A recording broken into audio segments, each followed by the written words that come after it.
MyCore is on a mission to be the world's most people-centric company. The purpose of this podcast is to get to the core of people. I'm your host, Nathan Bourne, and I invite you to join me as we deep dive into the personal and professional lives of our guests. We're going to learn who they are, why they exist, and what they do. We're going to hear their stories, the good, the bad, and the ugly. In other words, we're going to talk to some really cool people. Welcome to the MyCore podcast.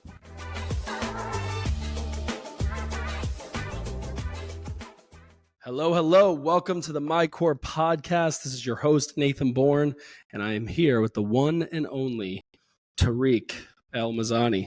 What's up, man? How you doing, bro? I'm good. I've had an awesome day with you. I know we're getting situated here in the new upgraded studio. It's big, man. It's nice, right? Way bigger. They think it's just got smaller, but it's got bigger. It's 3 times the size. Yeah. That's pretty nice. So it's 371 square feet. I don't know what that means, but it's this big. Yeah. Pretty nice. But yeah, I got to get all this wall decor up. It's such a pain. I think I'm going to hire somebody to do it because yeah, I hate that kind of stuff. But you were in town and you're going away for some time. You're going to be in Morocco, Dubai. Yeah. Started in Morocco, yeah. Then seeing where this project will take us, man. Dude, heck yeah.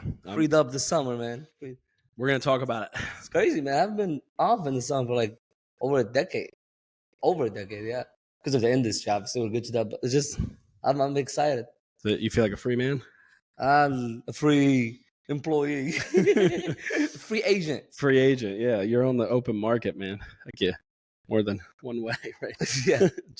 So I had Tarik on the podcast. You were in episode number 5, conversation number 005 with Tarik El Mazani. And we talked about a lot of cool stuff. You had planted some seeds, had spoken to this brand and this vision that you had called El Popo. And you had told a story, which was cool. And I know you've done more research since. And for our listeners, some things have come together where now MyCore and Tarik El Mazani are in business together through what is called El Popo Inc., El Popo Incorporated. We formed the entity. Sure. And are formally. I'm excited about that. Yeah, that packet's sweet, right? Pretty nice, man. Yeah, the seal. And I got the seal, man. It's official. It's sealed. Yeah, it's signed, sealed, and delivered. So that was really cool because it was just a year ago that we were kicking it around and talking about sort of its potential and its trajectory. And I want our listeners to learn about the vision behind that, the story behind that. And then because so much of what you do in timeshare, where your background is, 10 years now? Has it been 12 years? About to be 12 years. Dang, man. There's a cool story to that too, how you got started. Yeah. So we'll have to. Well, you've been through it all, so it's like we talked about in the last podcast. But yeah, man. So when we met, you were 19. I think so, yeah. And I was 24. And episode 5, conversation 5 has all of that. Yeah, but they ain't gonna go back and listen. I'm pretty sure they will. No way. But you should. So I was 24. You were 19. I'm now 36, but you just turned 32. Yes. And I'll be 37. So we're just shy of 5 years apart. And we, at that time, are slinging Legal Shield, trying to make it work in network marketing. Had some moderate success. We thought we were ballers, but we acted as if. Perception is reality. Right. And then you took the skills that you had developed over a lifetime, that kind of short season around it, personal development, leadership development, sales development, and you step into timeshare and have absolutely crushed it. I mean, have you ever, you probably made $100,000 your first year and then just up and up and up into the multiple 6 figures. It's definitely been a blessing, and it's definitely been very lucrative incrementally, obviously, with the years and experiences and things of that sort, which is what basically is leading me to the concept that and project that we've embarked upon, which basically trying to shave off a learning curve for anybody in the industry. It doesn't matter where they're at. And it's coming from a source of giving back selfishly, not selflessly. 'Cause I Right. want to be given. Right. And I found out that's the only way to seek is to start by giving. Yeah, right. So, but I wanted to give something that the only thing you can give, something that I know how to give. But that's pretty much that. But Well, yeah, you've it's had been a thousands of blessing. hours now. I mean, probably more than it, but at least 10,000 hours. Oh, at least, yeah. I mean, if you average 1,000 hours a year, which to just qualify for insurance, I found that out. So you need 1,250 hours a year Dang. to qualify for anything that's to do with your insurances. So, Oh, I see. So like as an so employee as an of the employee, I found out the hard way. right. Yeah, We'll talk about that too, but not details. pending lawsuit. So you have well over 10,000 hours. Here's a question. I think this is good for listeners too that are maybe like in their journey. When did you think it like totally clicked? Like obviously from the break you were great. Like you started killing it, you were doing the deal, you rise through the ranks, you were top salesperson. But when in that journey the past 10 years would you be like, or when did you think like, man, this is like I was born to do this, or I'm going to teach other people to do this, or I'm going to build wealth from this? Was that from day one? No. Or from day one, I mean, when you start learning that you're good at something and then you start getting results from it and then it start becoming life-changing results.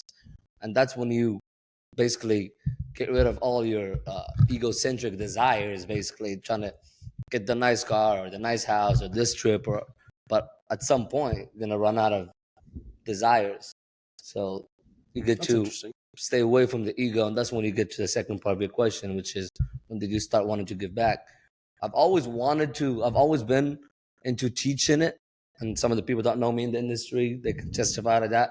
I've always wanted to, and I've always been doing it, but it's never been structured. But I've always had a feeling that there is some information that only the few have, but not rightfully so. But sometimes it's kind of hidden because of, I think, it's lack of abundant mindset from certain few, but also the companies. And you know how corporate America is, the HR trainings and the cookie cutter structure that they play the numbers game. They put as many people as they can in the training, give them the product, hope for the best. The talented, obviously, the cream always rises to the top, but the rest get left behind. But in this industry, the reason why, and I'll answer the third question, which is why did I even think about doing what I'm about to do now, which is with El Popo, coaching and all of that, is I truly feel that there's a lot of people in this industry that have what it takes to have life-changing financial situations that can literally actually have it possible, but the only thing that's stopping them other than their mindset and all the other stuff. But I'm saying if somebody already has that taken care of, all they need is the right information, the right guidance, and all they get is how timeshare industry already is. So if somebody's in the industry, they understand what I'm talking about. First 2 years, first 3 years, or even the first 5-10 years. And some of them are just, they plateau in certain either volume when it comes to sales or certain income brackets. But if you think about it, if I go to the same resort or the same sales center or the same arena, if you want to call it that, and we both have the same product and we both have the same clientele and we both have the same opportunity, and one is only 2 or 3% better on the income, that's fine. But if you see a 50, 60, 80, 90% on the same thing, there's something that somebody's missing. So, Okay, this is exciting. So what you're essentially saying is that within the industry of timeshare, they're sitting on a gold mine, right? There's a massive opportunity. There's a clear demand for it that people want, especially because the industry's changed now where it is more of a point system and they can go with these vacation points and travel. I feel like timeshare used to be like that unit, like in that place. Now it's like they can see the whole country. Has evolved just like in the industry. But going back to I don't want to be explaining the details of the product, which is that's very known. But that's definitely evolved. But to get to your point, because it evolved, either you're growing or you're dying. Right. So, and that goes with the information being shared from corporate as well, and HR with these sales reps. Basically, HR and corporate and all these trainers are hoping that the sales reps basically figure it out or either have it. So they give them basically 10 to 20% of what is taken, what is going to take them to the next level, which basically is product knowledge that every company has their own product on. But when it comes to creating a frame, or better word, reframing what an actual owner, which is the in-house industry and in-house department of timeshare, which is owners that already own, and me being in that specific department for over 10 years, I've seen that lack of information that's not being fully shared with the reps, that I think maybe you're not going to be part of the 1 percentile, but I think you can literally double, quadruple either your volume or your income or whatever it takes with the right information. And obviously that takes your time and your work and your dedication. But without the right information, even if you're dedicated, what are you dedicating yourself to? Right. If you dedicate yourself to the wrong stuff, then you're just going to be very good at the wrong stuff. Right. Yeah, they say like practice doesn't make perfect, practice makes permanent. So if you have this sort of framework that you were taught to do anything, but specific to your industry, that system has changed, that model has changed, and it's always changing. Right. Again, they're not keeping up with it. And at the same time, if you think of it from companies' point of view, like big companies, I mean, brand names, you got Marriott's, you got Wyndham's, you got Holiday Inn, you got Hilton's, all these companies, there's a reason why they've always focused on the timeshare industry or vacation ownership, because it's a gold mine. But at the same time, they're also losing on turnover because of how much lack the actual reps or their actual employees or sales reps are actually getting. So technically, everybody could be taking advantage of having the right information being shared with the right people, or with everyone that's supposed to see it. It sounds like what you've done in your... And it's just not the case. And that's what makes it very clear that there's a huge void that even if somebody right now, as we speak, they can literally try to Google timeshare training or YouTube. There's nothing. There's sales training, but we all know anybody in this industry understand that it's a different animal. It's a different monster. It's great that you can have car sales or real estate sales or all of that. Those are great. Those are a huge foundation for any sales. But when you get into the industry, you understand that it's a different animal. That doesn't mean it's impossible. But if I go to a different country without a translator, that doesn't mean I can't think. But if I cannot communicate what needs to be communicated for the message to be delivered, and sometimes those are little things that it's an ongoing process. It's an ongoing involvement. It's an ongoing growth. That's why they call it performance. You literally perform it. So yes, it's good to be dedicated and have discipline and all of that. But if I'm disciplined without the right information for me to grow, unless you're very okay where you're at, and nothing is wrong with that. Well, that's what I think. What you framed there was or reframed. I think is important to just like expand upon, which is that there's this clear delta, this clear difference between what you've earned and what you earn. I mean, at this point, millions of dollars in income, where the next guy with the same products, the same, resorts, the same, essentially everything, incentives, support, is not even close, right? Like you said, it's not like a 5% difference. It's like doubling and tripling, quadrupling their numbers. And these are quadrupling like high performers, not, oh, this guy's struggling and I, can do twice as much as him. It's like, no, these are actually the top performers, and you're doing triple and quadruple what they're doing. And it's not just me. I'm not making it about me. And I know it's not what you mean, but it's in every resort and every sales department. They all know that anybody in this timeshare industry or vacation ownership understands. And just like any sales job, actually, not just timeshare industry, there's always the 80-20 and everything. But now I'm just sharing with you that part of that 20, that part of the 80% that's only making 20% of the actual income.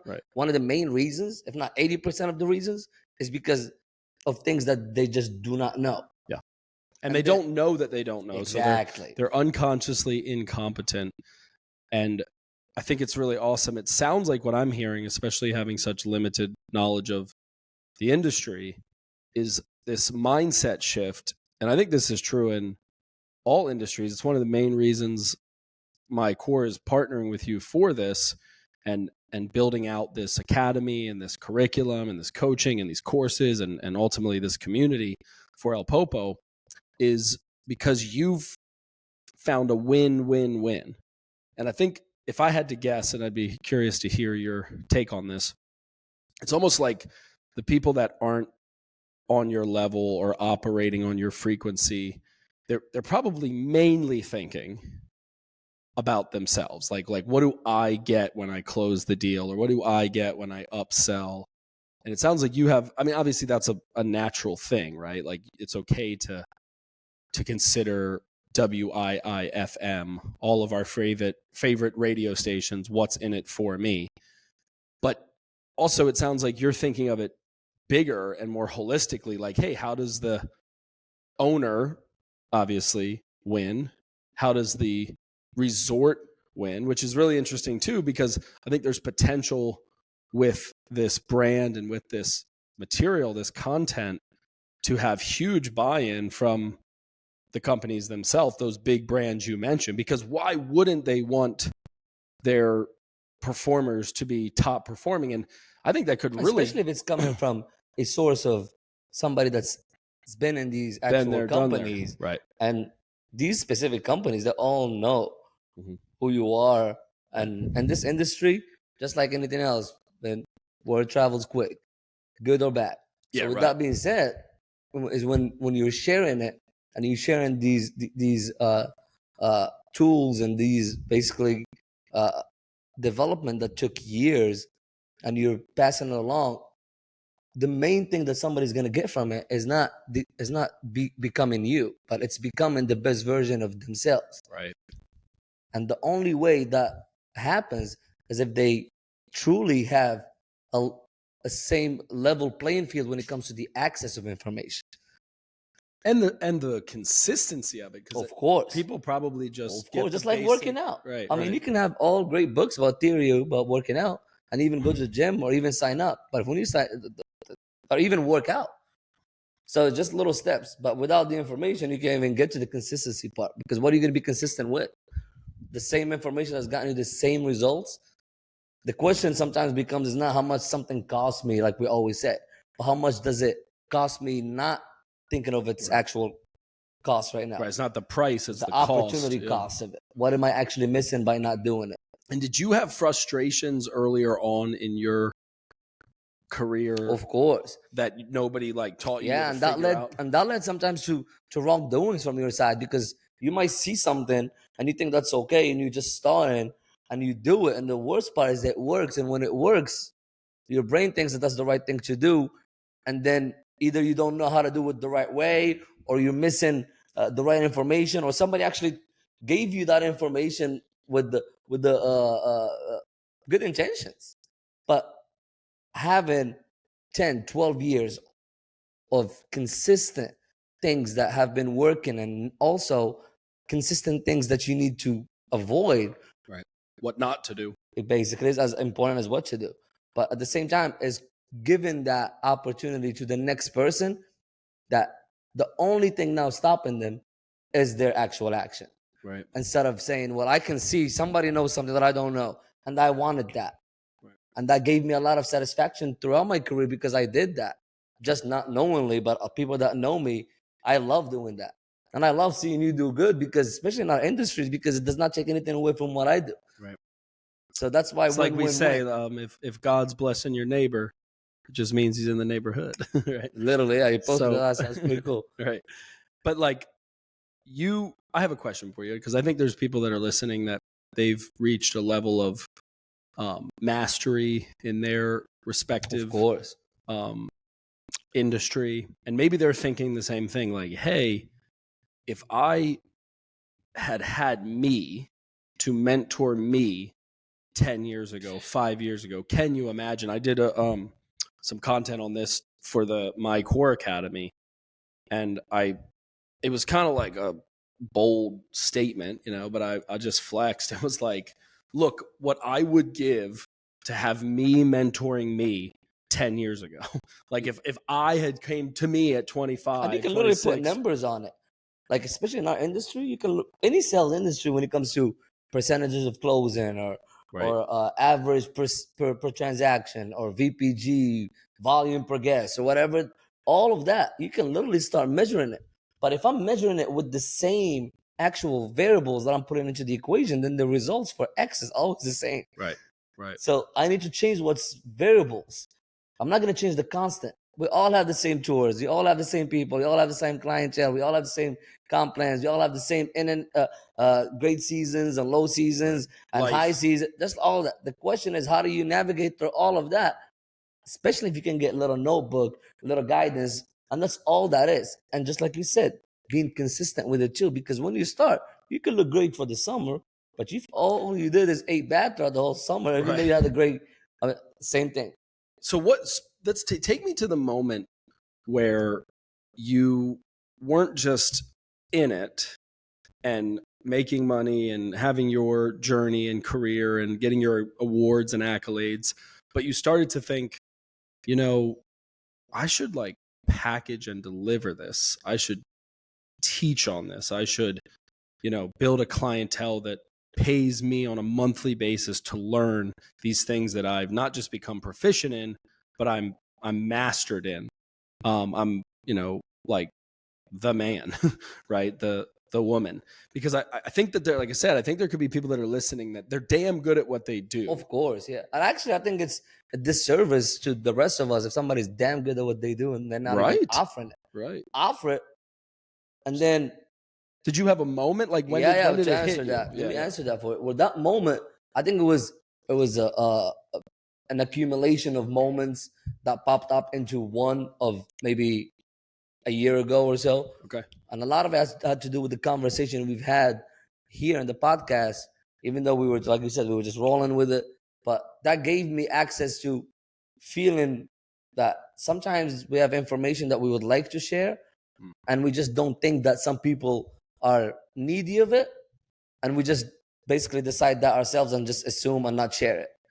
So after that podcast, I've gotten a lot of great reviews from the personal stories I shared, from just personal mindset that we shared. That I think 2 or 3 months after that, we started speaking, and I talked to you about the El Popo Academy and the actual concept behind it, and we started working towards it. And now it's coming to fruition, and we're literally moments from launch, and that's a great feeling. That even the fact that we partnered together makes it even better, because it comes down to having the right mutual principles when it comes to what do you want this to become before you get to the meat and potatoes of the actual content of it.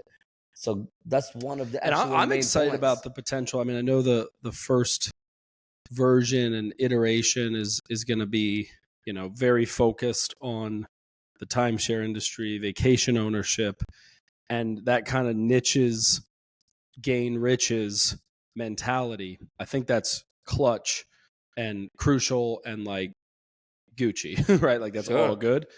But I know how talented you are at sales, at influence, at leadership, and we've talked already about how this could expand into, of course, so much more. So, at the risk of not being too specific, because to my knowledge, our listeners are not in. I mean, some might be, I don't know, but it's not like we've ever talked about it formally. But you have a method that I think is probably the cornerstone, like the crown jewel of your content. Kind of like my lead with who, it's kind of my jam, my thing. Not that I can really claim it, because it's like claiming gravity or, some law of the universe.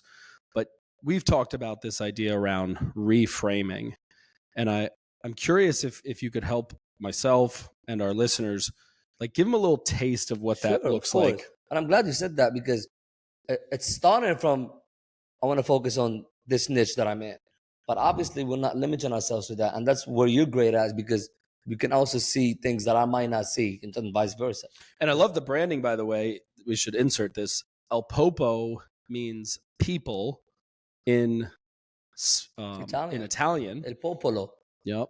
Yeah. And I mean, fitting, MyCore's mission is to be the world's most people-centric company. That's why I said when you have mutual principles, right. Alignment. Next thing, yeah, of course, alignment. But going back to what you just mentioned is definitely not going to be within just that. But at the same time, is still recording? Yeah, we're good. I'm just rolling. I'm bringing the lighting up. Sure. And you can like obviously edit this shit. Yeah. We're not. I don't know. We're good. Keeps it real. Yeah. Yeah. So you're saying? Sorry. No, you're good. But I didn't want to get too dark on us. Okay. So going back to what you said, that obviously my plan or my goal was never to have it limited to just that, but it's a good start. And if you want to start something, start with something that you're good at and that you can actually have some value you can give, especially in the way we're doing it. But when it comes to growing, I think the best thing about what we have going on here between El Popo and MyCore is that we're showing that we're doing it, not just teaching it. And that's huge because not just on the credibility side, but if I'm listening to somebody, for example, if I'm listening to Kevin Hart talk about how to be a comedian, nobody can say that he doesn't know what he's talking about. Right. But if he was talking about how to become a nurse, it would be less credible. Right. So with that being said, that's basically where I'm at with that. But I am ready to keep on expanding as much as I can be able to give passionately, because mainly I want to be given what I need to go to the next level. Right. I am seeking as much as I'm given, but I wanted to start by the given part in this era and in this basically a part of this time of my life. This season, right? This season is the word I was looking for. Yeah. So this season. So that's basically where this is leading to. But that's exciting, and you have had massive success. By the way, too, not just in the form of the like industry, so not just relative to the industry, but relative to like high net worth individuals, high income earners.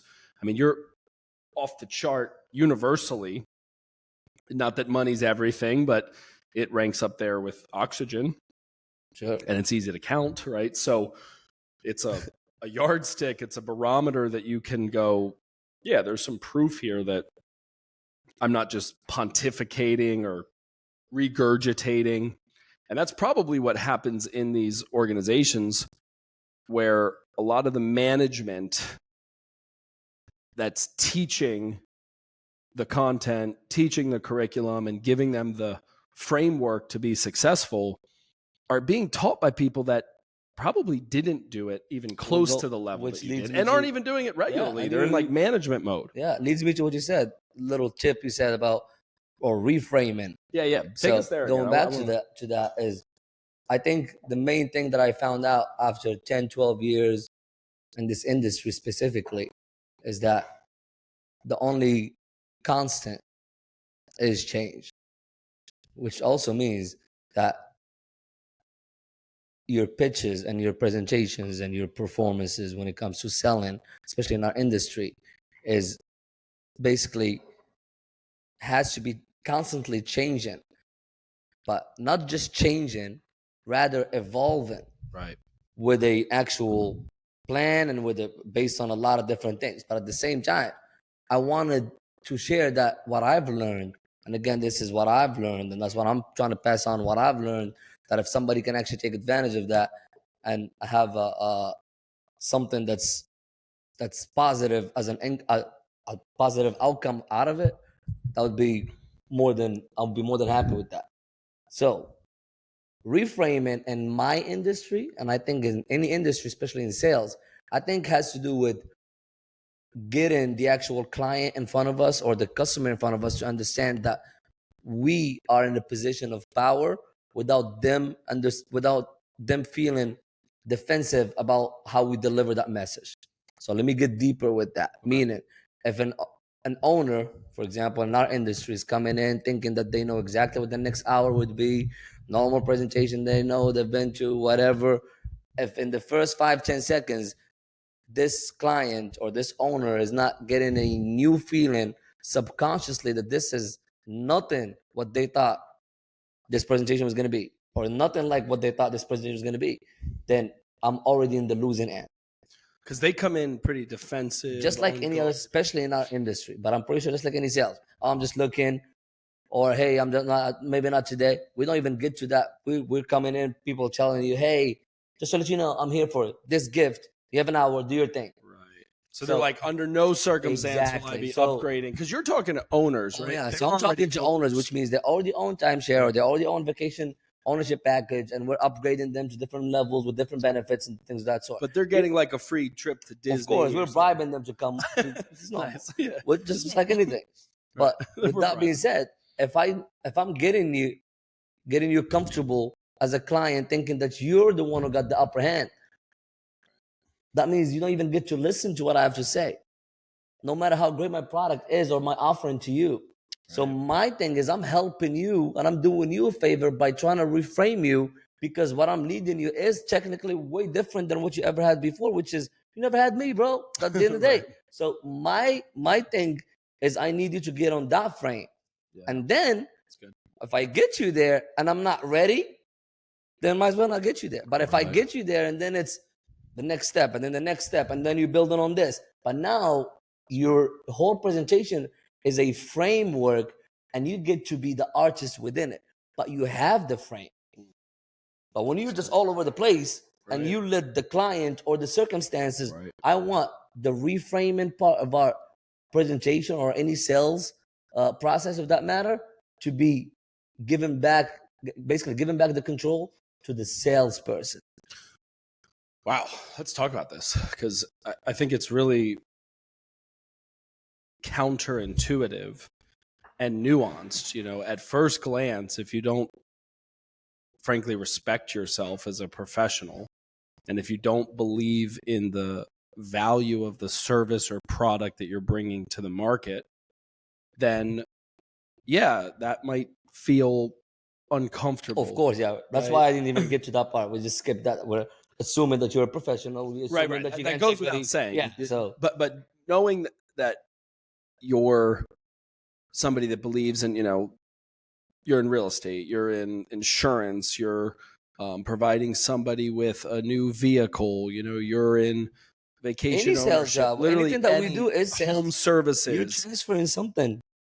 You're selling to a hospital, you know, prosthetics, like literally any form of sales. This is a total flipping of the script, because I think historically the mentality has been, how can I serve you? Yes. I answer to you. So I can still have that mindset, but do the reframing. Hence the word reframing. Well, this is interesting to me because I you know, I'm a big fan of How to Win Friends and Influence People. Of course. And not for the purposes of flattery, and certainly not for manipulation, but to be able to help connect with people and sort of journey together towards something, also known as leadership or influence. Sure. And one of my little like world according to Nathan, and I know you embody this, like I feel like you're almost the epitome of this, really. So this is to pay you a compliment and to, I think, just kind of keep plucking out this shift.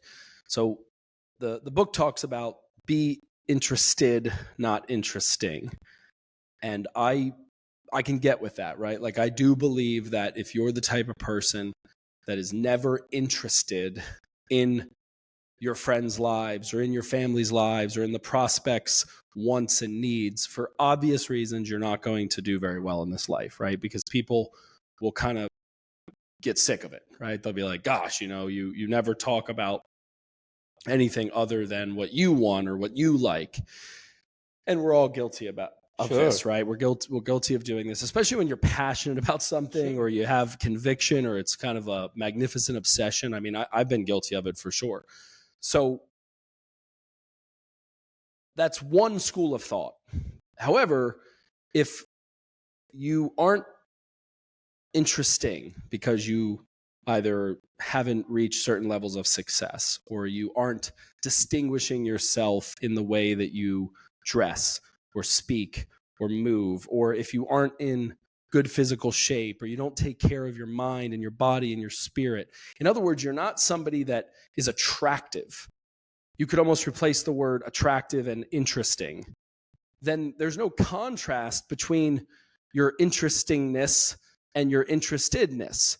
It's kind of like if somebody randomly off the street comes up to you and comments your vehicle, right? Because you got a nice car, right? Or G-Wagon.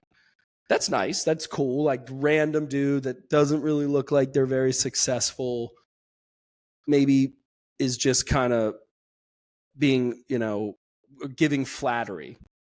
That's not going to feel the same as somebody that you highly respect, like an entrepreneur, or like when we went to lunch today, the other guy with a G-Wagon, right? Yeah. So like you guys wave to each other and I watch you kind of have this like moment where it's like, what's up? But a guy in a beater that's like, hey man, I'm sure you would have waved because you're not a jerk, but you're not going to connect to it the same way, right? So what I'm hearing you say in a sense is that yes, you're going to be interested in the prospect. You're going to be there to serve their needs, to find out what they want.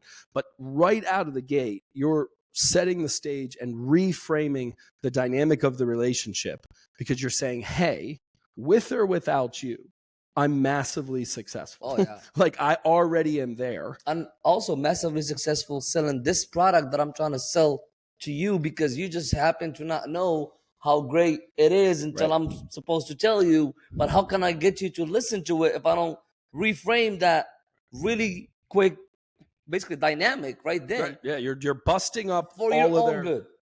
But it has to be for their own good. Like, for example, if I'm selling you drugs and I know they're going to kill you, right. like no matter how I reframe it. But if I'm selling you a product that at the end of the day, worst case scenario, I could sell you $1 million of that product and that gives you just $1 million more vacations with your family. Then no matter how or when or what I got you to do so, as long as you're affording it, then you're good. So with that being said, at the end of the day, so having that product being attached to something that just works takes all of that away from you when you're basically reframing that dynamic, because at the end of the day, you're still doing it for them. Either they buy or not, because if you're not listening to me as a client, no matter how great of a presenter I am to you or of a product, does not matter. You're not listening, or you're not really listening with the right attentiveness or right attention. Yeah. So You're with not that being being said, attentive. reframing is the first gate for me to even allow myself or allow you to be on the same page of what I'm about to deliver before we even get to wanting it, not wanting it, how you get them to see it.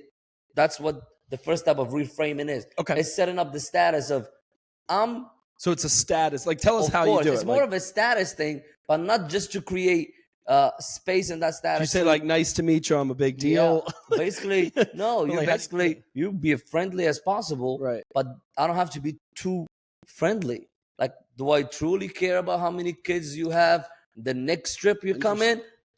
If that pops up, great, but I'm not gonna be, hey, so how many times are you gonna go to the same restaurant today? When I don't care. If you are that person that you are like that with people, be that way. I am a funny guy, so I'm gonna be funny with you. I like giving compliments, so I'm gonna give you a compliment, but I'm not gonna be a person that talks to you about beauty pageant because that's not what I like, just because your daughter said that she is. So you're talking about, this is, again, this I'm getting touches on- deeper with it because you're asking me. So basically, that this status is is I want you to understand that, hey, I am friendly, but I'm respectful enough for you to listen to what I have to say and then decide if I'm okay as a sales rep or not. And that's huge to reframe, because you've asked for a little tip when it comes to any basically conversation. This is my MO. I mean, I call it leading with who, right? But the idea is Well, Like, you lead in with who? This you is lead who in I with who am. you are. Right? I'm not going to shape That's shift. basically what that is. I'm not going to change for you. And I'm still gonna let you know why you should respect me, not by just telling you, hey, by the way, I know my job better than anybody. I know that. Yeah, they've heard that 10,000 times. Right. That doesn't mean it's wrong. I'm just telling you the difference. I'm just giving you the reality. So you can be at that, but for you to be different or get different results, you have to do things differently as long as they're the right different things. So what would you say, Tarik, in your background, like your entire life, you're now 32 years, what prepared you, good, bad, or ugly, to have that level of confidence? Because I think confidence is an incredibly underrated and undervalued resource. Yeah. And it's like, typically people think like, man, if I had the capital or if I had the connections or if I had the education, and it's really like if you had the confidence. And it can't be fabricated. It has to come from a real place. I mean, you can put it out there in a facade, or you can, like pound your chest or exude bravado.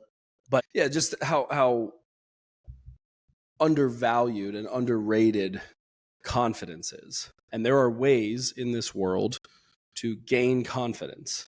It's not something you can buy, although having nice things can help with that. But where does your confidence come from? Like, did somebody speak it into you? Did you want to prove somebody wrong and you went out and built yourself up? I mean, I consider myself a pretty confident guy. Where did yours come from? I'll answer after you. Sure. Yeah. Mainly my hair.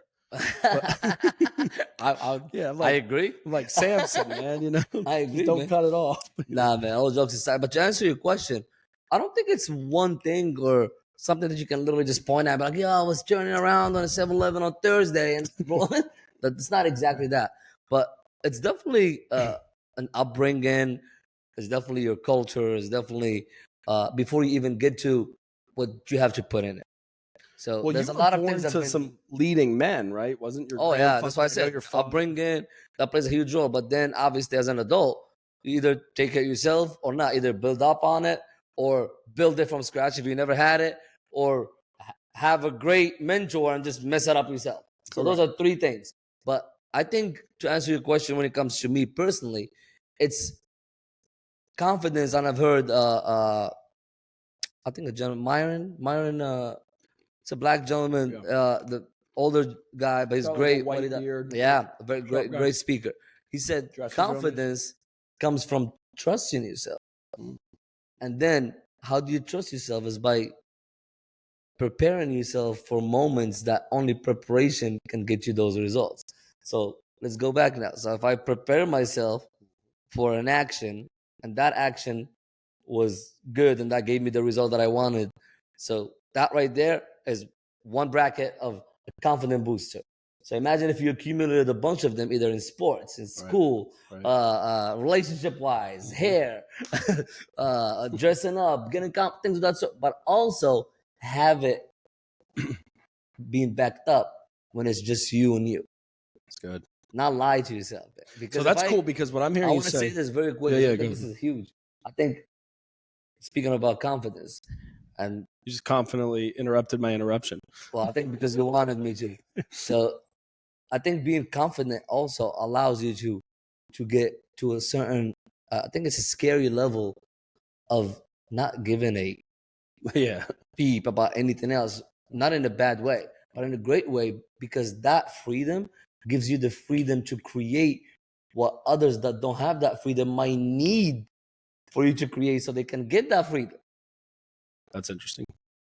Just a thought. Yeah. No, that's it. I love it. That's why I stopped you, because I think you're gonna like it. Well, I love talking with you too, because even though there's this little bit of a language difference, right? Like your origin, born and raised in Morocco, man. Born and raised in Morocco. You speak obviously amazing English. Not as amazing as yours. Well, I'm your hair. White. They're gonna make fun of me the rest of the time over this. But just meaning like, we'll get into these conversations that are so deep and so nuanced. And sometimes I think about the fact that, like, even though I'm not even sharing everything I know. Right. Like, you're killing it. Come on, got a lack of. Right. I think like language barrier is the word. like it's a barrier, not a bridge. You don't be like, yeah, there's a language bridge between us, right? So like, I think about like the level that you operate And that's on another in thing. English, because you're doing all this in English, And I'm right? developing myself. And guess what? As I develop, that creates more trust in what I'm preparing myself to do. So that gives me more confidence to speak English in a way that I did not before. And you've witnessed it for the last 12 years. Oh yeah, it's remarkable to watch. The Yeah. confidence stayed the same, but it gotten better on. Do you remember when I used to say, try imagine? Now, most people don't remember that. Try imagine. Try imagine. I think I've given you a little bit of A little shit here. But think about it. Try imagine. I'm trying. I'm To trying to imagine right now. So can you imagine? So that's the That's good. difference. Well, I want to keep talking about your definition of confidence. I love that. Whatever. because Yeah, I'm with you. It's also like a little bit of a way to just make a plug for our event, the Core Collective. I've been working with our speakers, and I'm pumped because Curtis and Susan Marie, who we have had on the podcast, are on the executive team. I watched it. Yeah, cool. They're emceeing this event in the fall in Eugene, Oregon, and they have been. Isn't she like a good photographer? Yeah. That's his background. That picture. Is that him or her? The photographer. Remember to check. I think I'm talking about probably the wrong person. Did he Somebody- take the pictures? The picture of, I think one picture you sent me, you said. Oh yeah, he did that with an iPhone. I at know, our you event. told me It was that. crazy. Yeah, he's a So we're beast. talking about the same person. Yeah. Curtis and Susan Marie Almquist. They live in Corvallis, Oregon, and this event is in Eugene, Oregon, like 30, 45 minutes from them. And when is that again? It is September 30th, October 1st. Those 2 main days, like Tuesday and Wednesday. It's like right at the end of September, right at the beginning of October. And the kind of theme, the through line is this idea that you have to build a collective in everything that you do, that life is an aggregate, that the sum is greater than the whole of, or its parts, right? So sum is greater than the whole of its parts. However you say it. The whole is greater than the sum of its parts. Meaning this sort of holistic aggregate or collective. And I liked how you put that a moment ago, that it's not one thing. And in fact, if it is one thing, it's a dangerous game. Yeah. Well, that too, but like, what if your confidence were in your looks and then something happened to you, or in your intelligence? Like you said, you want it to be an accumulation of things. Right. But you're going to have like redeeming qualities or glaring strengths. And I think there's always like a little bit of a grapple or a tension between, do I play to my strengths? Of course. And that's Or part my of weak- development. Yeah. So I just like the way you put that, because it's like you're building this person that is balanced, that is like multifaceted, and not just from a capability standpoint, but from like a belief standpoint, from a confidence standpoint. Well, belief and confidence is capabilities of your characters for you to do different things. And like you said, trust, like if you can trust yourself, because the sort of contrast of that, which I found interesting, because you were saying, And that this is it, but actually it's this too. And it's that series of contrasts, meaning it's all of these things. It's also just you. Right. And I liked that. I thought that was really cool. Is that something that you can teach, or is that only, are you born with that? Is that nature and nurture? I think you can definitely teach that, and I think you can definitely acquire that as well. How do you think you acquire that? Like what would you? By putting yourself in an environment that pushes you to grow, that putting yourself in an environment that stretches you, putting yourself in an environment that it's okay for you to understand that the only way to succeed is to fail, putting yourself in an environment that basically allows you to understand that it's more than okay for you to not know how to do something, because that's the only way for you to know it. Right. So if I come into that, how can I be too hard on myself? How can I be discouraging myself to not move forward? How can I, when I hear a no, or when I get a bad day at work, or when I get a bad day at your business, or whatever you do, that's what gives you that edge. Because everything is gravy when everything is good. Right. What creates a real champion in any department or any avenue, any aspect of life, is when things get tough, what do you do? How do you pivot? And those moments consistently over time gives you that trust in different aspects in your life. And that keeps on adding up to the jar of confidence that you keep on walking down the road with. Basically. Yeah, this is good. I put up a post recently. I was working out, so I just kind of threw up my camera like I did earlier. I try to build a habit around that to just capture little moments throughout my day and life, for that matter. And those moments, by the way, share. Those are great moments. First of all, I've texted you many times about. Sometimes I'm going through something, and then you see a moment that sometimes somebody would say, "Why is somebody posting little things they do?" Right. You don't even know, but those little things could put somebody probably work out that day, or hear a song that story had on that had nothing to do with that person, but because you're coming in from a source of, I want to share a happy moment, or I want to share a successful moment, not to show off. Right. That's not what it's all about. Does that exist? Sure, but if I'm going to be focusing on just that, then people can see through that, though. I think exactly. I've been That was about exactly a my next point. Yeah. year into this, a little over a year, because you were one of the early guests, and not only did I launch the podcast, but I've been forming habits around content creation and doing content days, And there are results behind it. oh gosh, yeah, it's nuts, and both qualitative and quantitative, or quantitative and qualitative.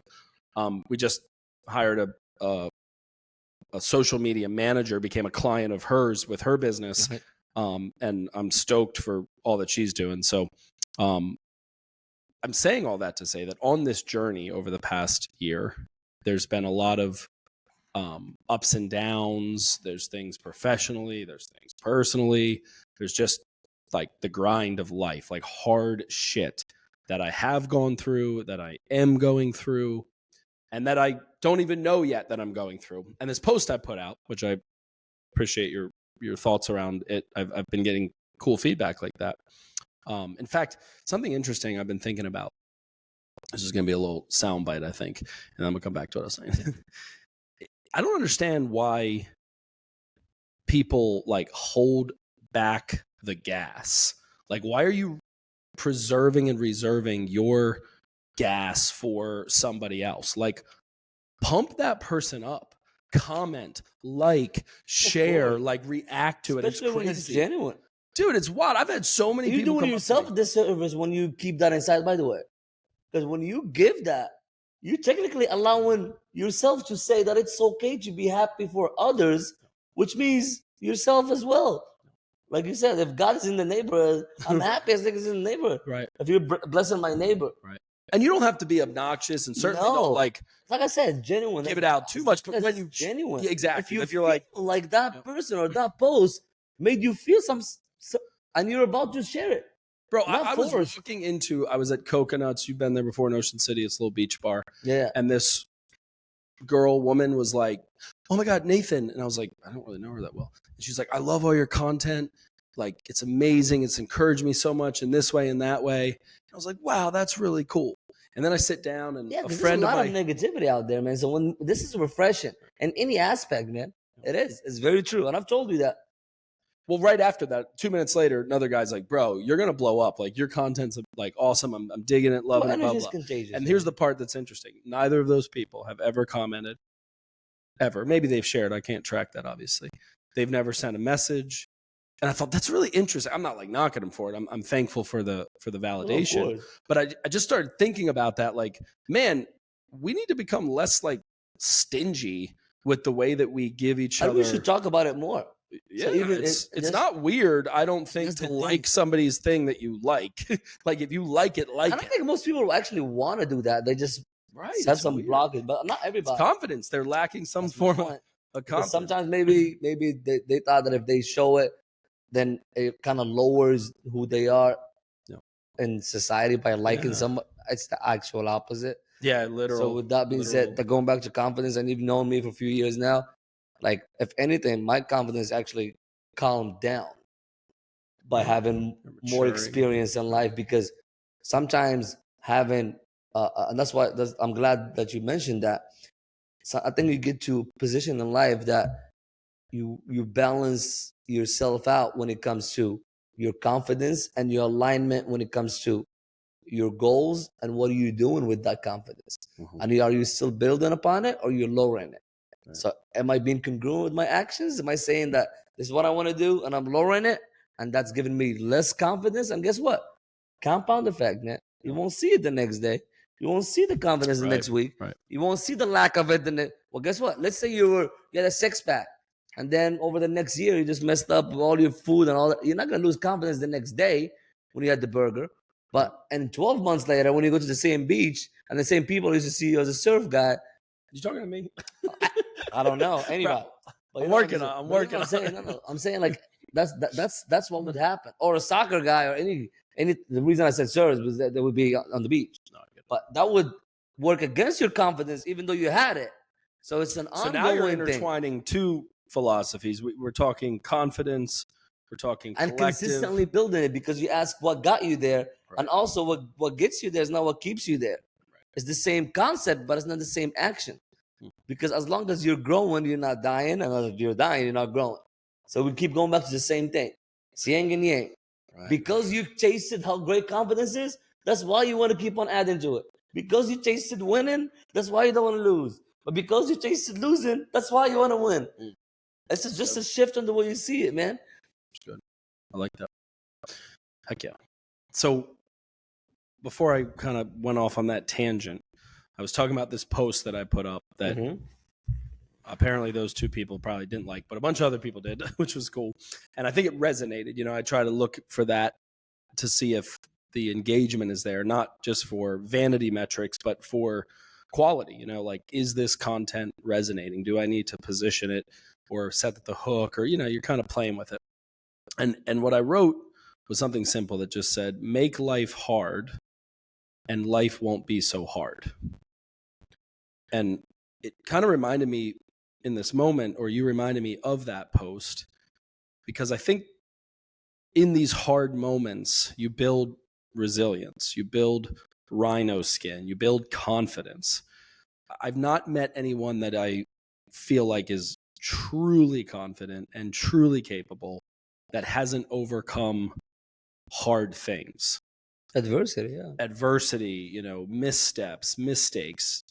So in your life, Tarik, you know, you're kind of I have a bunch of those. You're in the hot seat. You're in kind of the spotlight for today. You're the guest. What are 1, 2, maybe 3 of the harder things that you've gone through that maybe on the other side of that confidence was built, or, you know, welled out of it? I love the way you asked that question, because there's ways for you to build confidence, and there are the ultimate ways to build confidence. Right.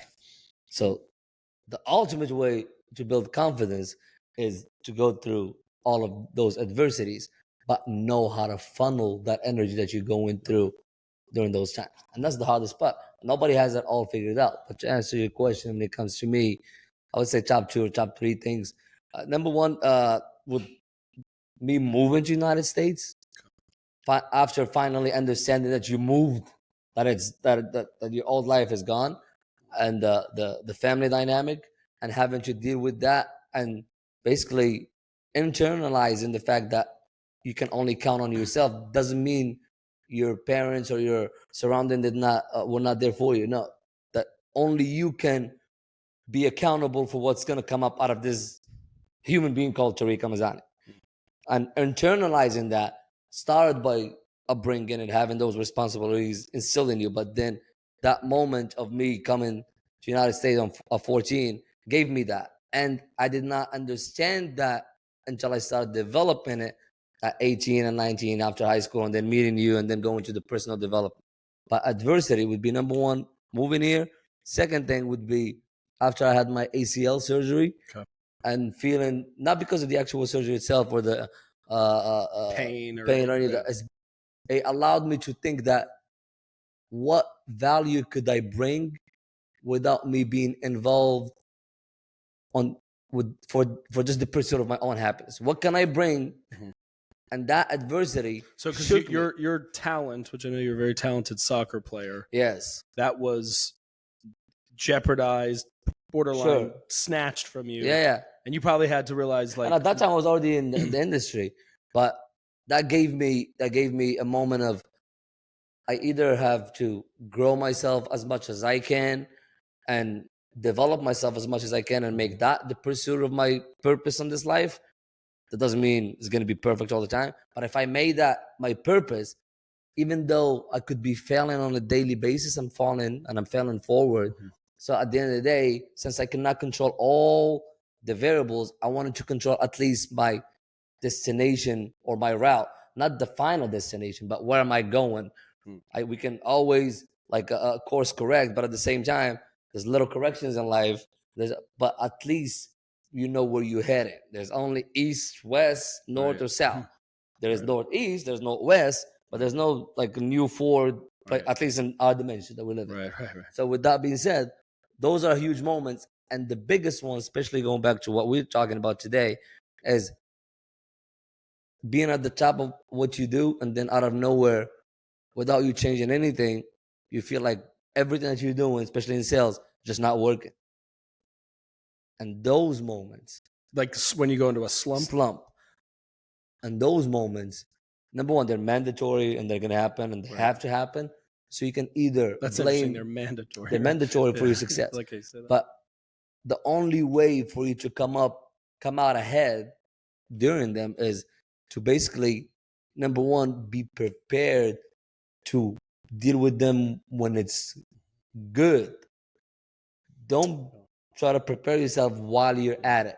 If you're in it, it's okay. It's not the end of the world. But what I'm saying, if I can prepare myself, which is part of the mindset, which is part of it doesn't mean you're expecting yourself to fail, but you're expecting yourself to succeed through failure, so you can actually enjoy this success part at the success level. That's good. So learn how to succeed and enjoy failure. So succeed through your failures, basically. Yeah. It's an oxymoron, but it is what it is. It's succeed through your failures, man. So I've heard it this way that creates the most confidence out of all the adversities. Because if I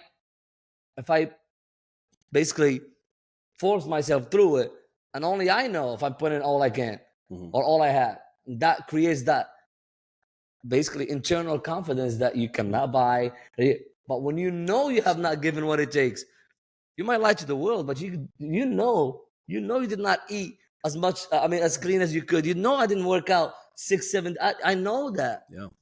I can lie to the world, but so those are little confidence builders that over time, especially if you funnel them towards something specific.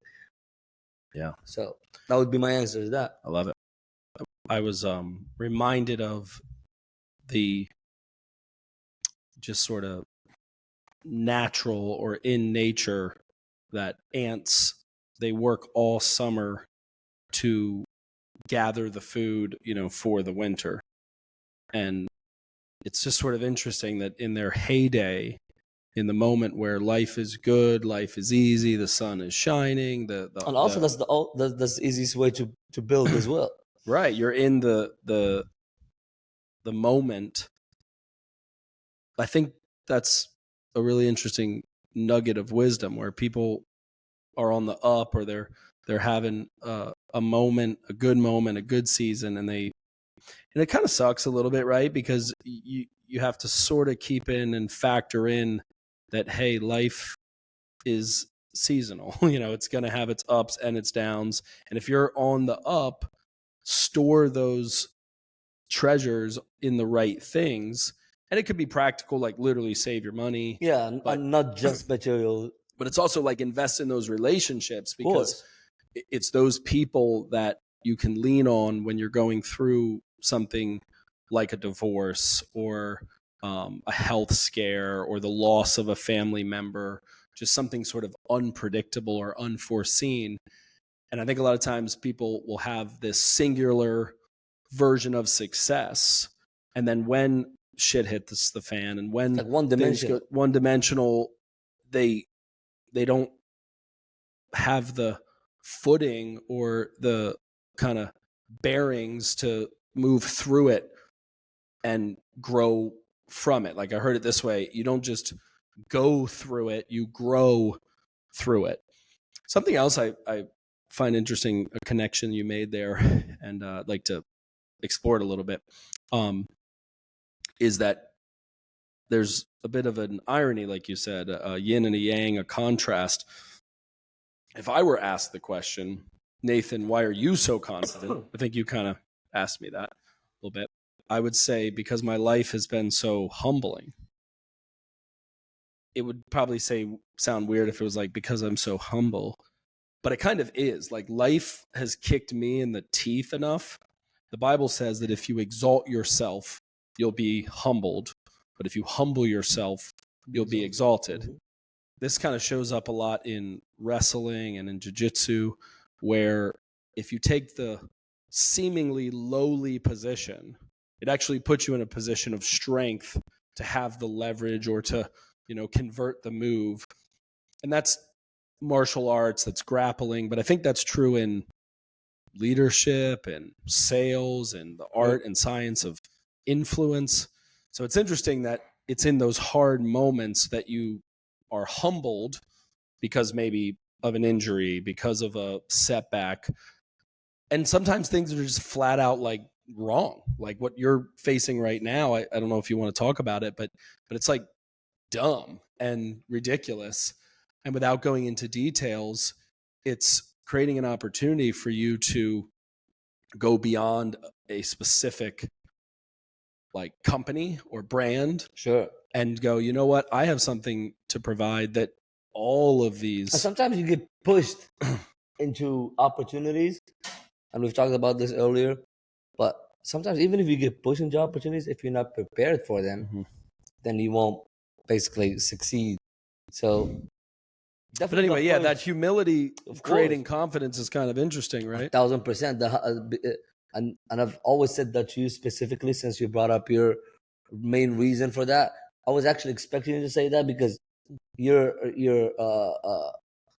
humble, I would call it beginning, it's not humble life. Right. Humble beginning got you where you at, and we joked about it last time you were at my place, and you were putting things together in a neat way, and you said something very crucial. You said, because I've only had a small space to myself, so I always had to make sure everything is. I had the opposite. So that's why you're so messy, basically. Right. That is exactly what it is, and that's why you're so organized. But so for example, it's okay to have things that you understand and develop. So your confidence definitely started from that, but that's not what kept you there. Because if that was the case, that means as soon as you don't have humble beginnings, then you're not confident anymore. Right. So and part of that's getting developing it, and you kept putting yourself in humble situations. Right. Which is what I said by you going and seeking. That's what I'm doing. I literally drove 3 hours here to seek because I'm seeking a lot. And I do that with you all the time. So with that being said, as long as you're seeking, of course, because you start understanding that. Yeah, it's good, man. And you're actually, it's coming from a source of me giving back. Right. But at the same time, that's why I said earlier, selfishly. Right. Selfishly, not just selfless. Right. It's okay. Because I want to do it because I do want the best for myself as well when it comes to any information that I am actually seeking. Yeah. Which is the main thing for the start of El Popo to begin with. Right. And we've talked about it before. Yeah, I love it. I think that you have a knack for people and understanding how people operate and how they think, and really almost getting them out of their own way. There's an assertiveness that you bring to every moment of your life, Tarik. And we're kindred in this way, we're aligned in this way. I think your shit's off the chart, and you get away with stuff that's just wild. I think it's the you just got it going on, right? You just got the cool factor. You speak different languages. You're from Morocco. You're smooth. You're a smooth operator. Mine's a little more like white boy version of it, but way better. I think that and I know there's so much nuance to what you're saying. For people that are listening and that are top tier, that are like high caliber humans, they're going to be reading between the lines of what you say and be like, I know exactly what he's saying. And I'm not saying it like this way, but if you don't, if it's not resonating with you, but you do desire to go to the next level, then link in bio, bro. Like, For sure, like yeah, DM, anything. like we will put you on, whether Yeah. it's, especially obviously if you're from his industry, if it's the My Or in Core any industry, Academy, yeah. Or just community wise. I right, mean, right, just just be part of the staying in community. touch, just plugging in and just Yep. being around the same energy. Right. But going back to people in my industry, at least for now, I'm just very excited, man, about the Yeah. next few months because I'm finally focused. I've always been prepared. Right. I have the content, I have the information. I just never had, well, I wouldn't say I never had the time, but I never was prioritizing it. Now I'm technically kind of pushed into having that priority. Right. So we're capitalizing on it. We're having fun. We're taking advantage of it. But also, we're focusing on very few people. And we've been talking about this, and we'll share some. Yeah. But we're very focused on. It's not like a pilot program, but it's more of founders programs that within the Popo, and we'll get into details, and they will see some more content because I'm definitely focused on that lately. We both are. That's going to be very exciting. That right now, this is the moment to basically stay very tuned if you're into the timeshare industry, especially in-house department. Okay. I'm definitely throwing in, and So we're that'll be launching like some stuff. we're gonna do. I'm excited. Man. You're You gonna, can yeah. tell I'm No, excited. it's You can killer. tell. And I think something else that's cool and you got my wheels turning on, is like constantly making it hard by stepping out of your comfort zone, by pushing limits, by being in an environment where you haven't mastered it. So for example, like in my journey of content creation and the equipment and setting up the space, and you mentioned how organized I am. And you are, yeah. It's driving me crazy right now that this isn't set up, and I'm like, man, I gotta do chilling. this. They're chilling, bro. I'm yeah. I've noticed how comfortable you are with this mess. You're like taking videos. I'm like, bro, don't show that. That's funny. I didn't think about that. Yeah, you don't seem stressed at all. This shit stresses me out, Nah, dude. man, Oh good. man, I'm gonna hit up TaskRabbit, I think, at this point, because getting all that stuff on the wall. Anyway, so I think that it's important to look for ways just to drive the point home to be uncomfortable. And people have asked me sometimes, like, how do you keep innovating, or how do you keep, almost reinventing My Core and yourself? And I just live like on the edge. I mean, I live in the fray. I live on the edge of my comfort zone. Like the thing that I am doing today, every day, not just like this season, often is full of stuff that I learned yesterday, if not hours before, a conversation before. And I think repurposing, and I've watched you do this particularly around like the English language, like you'll learn a word or maybe like a nuance to a word, and within like an hour you'll be using that in another conversation. Because it's uncomfortable, and that's the only way you grow. Right. It's really, Trust it's the cheat code, man. You're not enjoying it. It's almost be like this is so fun. You just gotta love not enjoying it. That's basically it. Yeah. You gotta be in love with not enjoying with things process, because I'm so in love with what comes after that. Yeah. You're just not ready to do what it takes now. I'm ready to do what it takes now, man. See, yeah, and I just found out. I saw it. It's like Kobe Bryant. They've asked him the day after he won. Right. He was working out the next day, man. It's like you tasted it. Right. Because the thing is that when you taste winning is an addiction. But winning is a great addiction if it's funneled towards helping others win as well. That's a bigger win. And then this is not just BS because there's no higher satisfaction than getting somebody else something they wanted and you were part of it. But only if you do it with genuine interest for them to be happy for it. So that's how Will Popo actually started when it comes to the philosophy behind it. It just happens to be teaching something that has to do with sales because that's what I'm able to give passionately. Love it. So we're going to land the plane because I know you and I are going to go to the beach and maybe catch the sunset, get a nice dinner. We will. Hang out, get some live music. But for sure, stay in touch, But man. before, I have one more question Please for you. do. Go ahead. I have a couple questions because we've talked confidence, we've talked adversity, we've talked kind of like the hard knock life a bit. And you might have answered this. The answer might be reframing. And now even as I kind of think it out and ponder it out as I ask you, I'm like, yeah, that's pretty much the thing. Like that's Tarik's thing that he has mastered, and he does that. You joke around. I mean, you do it on a whole nother level, dude, where it's like, dang it. But you have this way of not putting other people below you. It's really fascinating. It's not the case, man. It's not. It's not how you are. Case. It's not like, oh, I'm the man and you're the server at this restaurant. You're the valet. Because we literally don't own anything, man. Dude, I remember you freaking in your shitty white Mustang that was 2000. like a 2000. Bought it for $1,400, man. And this was in 2012 or 13. Oh yeah, so I had a 13-year. And of course, it was messy. It had your shit everywhere. At some point, I had like cockroaches coming out. I don't even think you had AC. I had There's no C. There's air.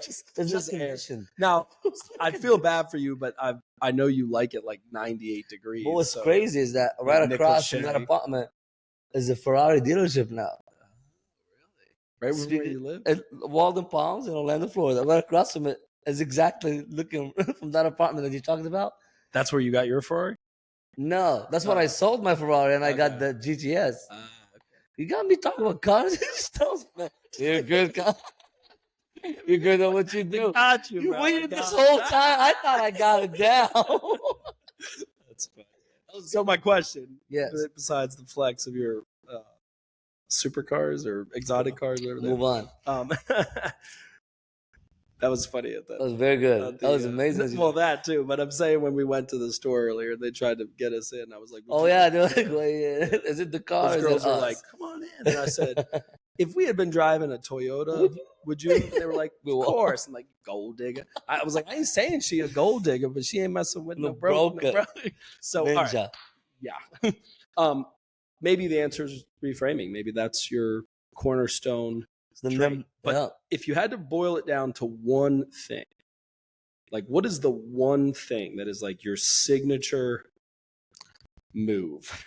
and then if you could frame it in a way that like leaves somebody with a nugget today, I think we'll land the plane on that. I think, and you're great at this because you always finish with something very interesting and not just by mistakes because you put in work at what you do. Obviously, you see the results. But I'll end with this. My biggest trick, man, and I've made it very clear, and people that work with me and people that know me, my friends, family, I just want to make you feel good in that moment, man. Genuine. Like I make you want to, like I make you feel good, and that leaves a taste of me in your life.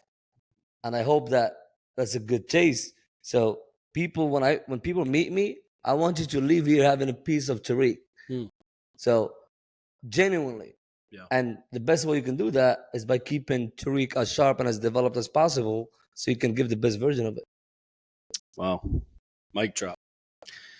Yeah. You know what comes to mind when you use the word sharp? It's almost like a surgeon, right? Like you've sharpened your tools, you've sharpened your skills, right? Mindset, skill set, tool set, asset. Like you've built yourself into this person at 32, which is amazing.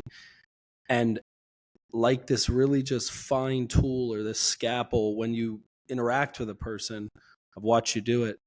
It's genuine, that's why. And you're able to just boom, like find the be thing. As genuine as you can be. If you're just genuine, like jerk, then you're just gonna be a genuine jerk. And you're unapologetic in your authenticity. You have to be. That's the only way you can grow. Because if you're not, then you're not gonna be true to yourself when it gets uncomfortable, which is the only way. That's number one. And it takes so much energy from me. First, I gotta lie about who I am. How much energy that takes? Or I can. It's hard enough to be me, not like be someone else. Exactly. And then you gotta remember. You gotta remember how you acted. So if I acted a certain way with you, oh wait, was that action cool? Was that no man? I was acting in Popo way, man, all day. And El Popo stayed with us the whole time. Remember that? El Popolo, from the people to the people. It's good, man. That's all it's about. Well, I love it. I think there were some just like absolute gems chalked into today. I think this is a killer way to kind of run it back from last episode that we did. And also episode conversation number 005. If you're sitting there going, I want to know more about Tarik's origin story. I want to hear about his like upbringing. That's a way longer one than this. So yeah, we talked for probably 2 hours on that. Yeah, that's why we try to avoid that. Because it's already there. Right. Go back and listen. You let the tools do the work, right? Tools and advantage. But you're in this moment now where you've had 10 years of accumulating wealth, putting overalls on your money. And I think that's going to be a really killer part of the El Popo brand and content and curriculum and community, is that it's not just here's a way to make a bunch of money. It's how to steward that money, how to invest in real estate, how to, look at these opportunities. Oh, we're going, man. We're going to be doing things, you and I. Yeah, heck yeah. I'm telling you. By the way, quick story. Morocco is the first country to recognize the United States as an independent country. So with that being said, you got the white privilege, but I made you. You gave me that white privilege. I made you free. America, Acknowledge Morocco. Moroccan Much love, man. Keep crushing it. El Popo. Yes, sir. My core. All day.